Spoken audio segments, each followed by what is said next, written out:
Bonjour chers frères et sœurs, nous reprenons la série de vidéos sur les pleurs rituels de consolation. Une institution qu'on trouvait un peu partout en Afrique. Mais pour les textes qui concernent ces pleurs rituels-là, comme je vous l'ai dit depuis le commencement, ce sont les textes en langue Nzema que je présente. Le peuple Nzema, c'est un peuple akan qui est dans la commune de Grand Bassam, en Côte d'Ivoire ici, qui est dans la sous-préfecture de Tiapoum, en Côte d'Ivoire, qui est donc dans la région extrême sud-est de la Côte d'Ivoire et qui est à l'extrême sud-ouest du Ghana actuel. Alors je vais prendre, comme toujours je l'ai dit, des morceaux choisis pour ne pas que la vidéo soit trop longue. Et je prends donc des morceaux choisis. Ici, c'est pour faire le bref commentaire de ce que disent les pleureuses quand on pleure le roi. Quand on pleure le roi. Voilà. Le roi. Alors, il est dit ici, Azemane ara amonziba mbamawahi, c'est-à-dire fils dernier-né du Seigneur de la terre, je te salue.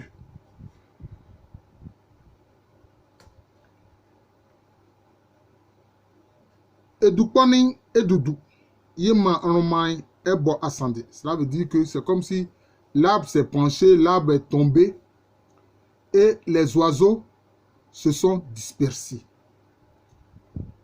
Qu'est-ce que cela veut dire ici? Ici, c'est comme si le roi est, d'abord, il est qualifié de dernier fils du maître de la terre. Ensuite, il est présenté comme un arbre important, un gros arbre qui est tombé, qui a fait que les oiseaux qui y étaient ont été dispersés. Vous voyez? Parce que le roi joue un rôle un peu protecteur. Dans l'arbre, les oiseaux peuvent faire leur nid, etc. Ils peuvent se poser, pouvoir se reposer après un vol, etc. Donc, c'est un peu comme ça. Un autre passage dit Aoulai katachie mozo nreba nrebe buake. Aoulai katachie mozo nrebe buake. Aoulai, ça veut dire Seigneur. Katachie, ça dit guerrier intrépide. Donc, Seigneur, guerrier intrépide qui porte un canari d'intelligence. Qui porte un canari d'intelligence. D'abord, donc, le roi est qualifié de Seigneur, qui est un guerrier intrépide, et qui porte un canari d'intelligence. C'est-à-dire qu'en plus, il est qualifié d'un homme très intelligent. Oui, très intelligent. Ensuite, il est dit, c'est-à-dire,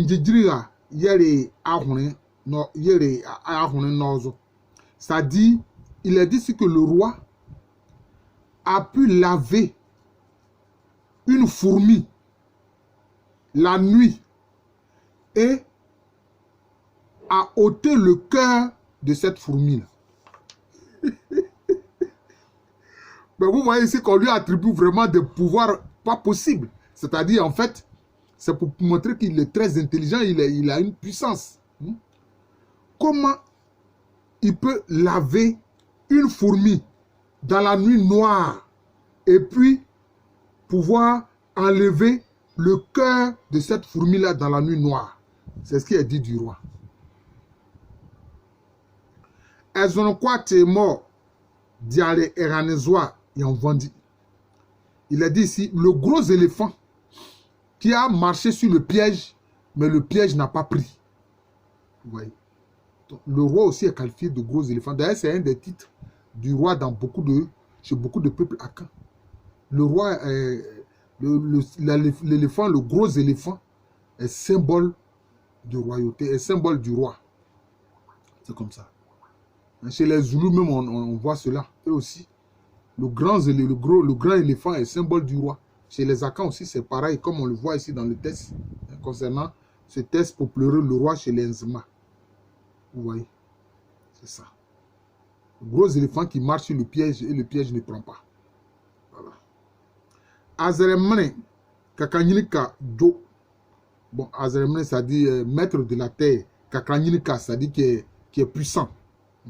Maître de la terre qui est puissant. Azeremene, Kandanyando, ça dit que maître de la terre qui n'enfreint pas, comment on peut dire ça? Qui n'enfreint pas les lois, voilà, qui n'enfreint pas les lois, qui n'enfreint pas les serments, qui n'enfreint pas les jurements. Voilà, c'est ce que ça veut dire. C'est-à-dire que, on veut dire que par sa mort, il a fait en sorte que de sorte que les oiseaux se sont dispersés. Ces oiseaux, c'est qui? Ce sont ses sujets. Ce sont les guerriers qui sont à son service. Et le souffleur, c'est-à-dire que ton peuple te pleure et t'appelle, mais tu es où?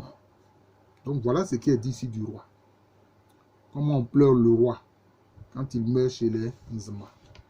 Vous voyez que c'est tout un poème. Hein? C'est tout un poème. Et puis ça donne la vision que les Nzima ont du roi. Maintenant, je vais présenter le test qu'on appelle Ebolong, c'est-à-dire le revoir de l'au-delà. Ebolong, c'est l'au-delà. C'est le lieu où sont les défunts. Le revoir, c'est-à-dire le revoir de l'au-delà. Voilà, c'est ce que ça veut dire. Famne, c'est-à-dire fils de roi, je te salue. Alors qu'il faut remarquer que dans la langue Zema courante aujourd'hui, le terme de famne, c'est-à-dire comme Famian chez les Agnis qui veut dire roi, est moins utilisé. C'est plutôt Bling Bling qui est utilisé, ou bien Aoulai, seigneur qui est utilisé. Le bas, c'est-à-dire, excusez-moi, c'est-à-dire que vous avez fait en sorte que mes larmes m'ont mouillé. Hein? Vous voyez même, il y a une rime ici. C'est-à-dire qu'il rime. Monnaie est mon âme. Monnaie est mon âme. Voilà.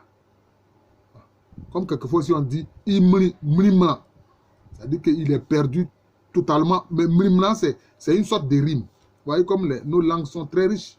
Nos langues africaines sont très riches.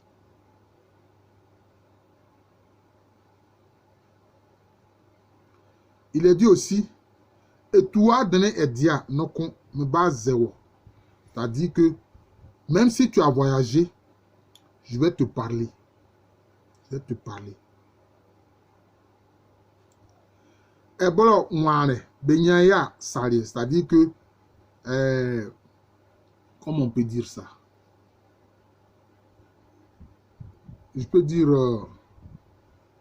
le don de l'au-delà est une bénédiction. Ça dit que c'est une bonne chose. Le don de l'au-delà est une bénédiction. C'est une bonne chose. Un wamia loko. Il est en train de dire, concernant donc le revoir des choses de l'au-delà, on dit, si tu m'envoies un don, si tu m'envoies un cadeau, envoie-moi de la loco, c'est-à-dire de la banane plantée mûre. De la banane plantée mûre. Na manya senia mali amole biezo. Et puis maintenant la personne dit, maintenant quand tu vas m'envoyer cet aloco là, je vais utiliser du feu pour le faire cuire,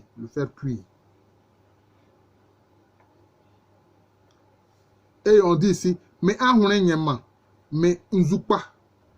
C'est-à-dire qu'on dit ici que l'au-delà est comme un fil du cœur et est une bonne eau, nzupa, c'est-à-dire que c'est une bonne eau, une eau pure.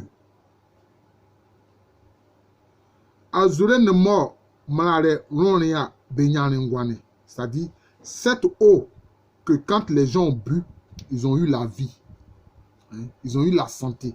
Parce que Ngwane, ici, ça peut être mis pour deux sens. Ça peut avoir deux sens. Ngwane, ça signifie la vie. Ngwane, ça signifie la santé. Vous voyez. Comme si les gens parlent ici de l'eau vive. Nzoupa. Nzoupa, c'est l'eau vive. C'est l'eau vive. Vous voyez. Alors que ces textes-là existent des temps immémoriaux bien avant le christianisme.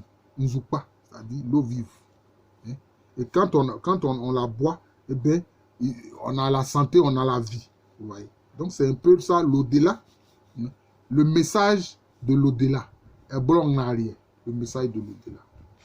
Donc, à travers cette vidéo, je viens de vous dire comment on pleure le roi chez les Nzema et comment on donne le message de l'au-delà. Le message de l'au-delà. C'est comme s'il y a une sorte d'échange entre ceux qui sont dans l'au-delà, et puis ceux encore qui sont encore vivants sur terre. Alors, donc, nous poursuivrons cette façon de... les pleurs rituels de consolation chez les Nzema. Et même on en viendra à la façon dont on pleure les 7 matriclans. J'ai fait des vidéos sur les 7 matriclans. J'ai fait des vidéos sur les 7 matriclans. Mais ici, par la suite, on verra comment est-ce qu'on pleure les matriclans chez les Nzema. Voilà. Regardez bien cette vidéo sur les matriclans Akan que j'ai fait. C'est cette vidéo. Et même, je donne les correspondances de ces matriclans-là, que ce soit chez les Nzema, chez les Ashanti, chez les Abouré, chez les Hébriés, chez les Aladians, etc. Vous voyez. Donc, c'est ça. Donc, j'en viendrai à vous donner les éléments, les mots. C'était toujours des morceaux choisis importants qui concernent justement la façon de pleurer les différents matriclans chez les Nzema. Je vous remercie. Je suis le professeur Alou Kwame René, professeur titulaire d'histoire à l'université Félix Houphouët-Boigny, université qui est à Abidjan, dans le quartier de Cocody. C'est en Côte d'Ivoire, un pays situé en Afrique de l'Ouest. Alors, quelquefois, des frères me sollicitent, professeur vient prononcer une conférence là, etc. Mais quelquefois, ils veulent que j'aille prononcer une conférence, mais même mon déplacement, c'est-à-dire payer mon carburant, ils ne peuvent pas le faire. Mais comment vous voulez que moi, j'aille faire non seulement un travail, et puis même pour mon déplacement, vous ne pouvez pas payer ça correctement. C'est un problème. C'est un problème. Ici, quand je fais cette vidéo-là, je la fais chez moi, chez moi à la maison, je le fais chez moi à la maison. Je n'ai pas besoin de me déplacer en ce moment-là. Voilà. Donc, si vous m'invitez, vraiment, donnez-vous les moyens de me permettre de... Donnez-moi les moyens de me permettre de venir prononcer la conférence. Voilà. C'est comme s'il y a un marchandage. Or, une connaissance, c'est fondamental. Voilà. La connaissance, là, c'est fondamental. Les pays qui dominent le monde, là, ils dominent le monde par la connaissance. Voilà. C'est important. La connaissance, c'est important. Donc, j'enseigne à l'université Félix Houphouët-Boigny. C'est à Abidjan. C'est en Côte d'Ivoire, un pays situé en Afrique de l'Ouest. Merci encore et bonne journée à tous.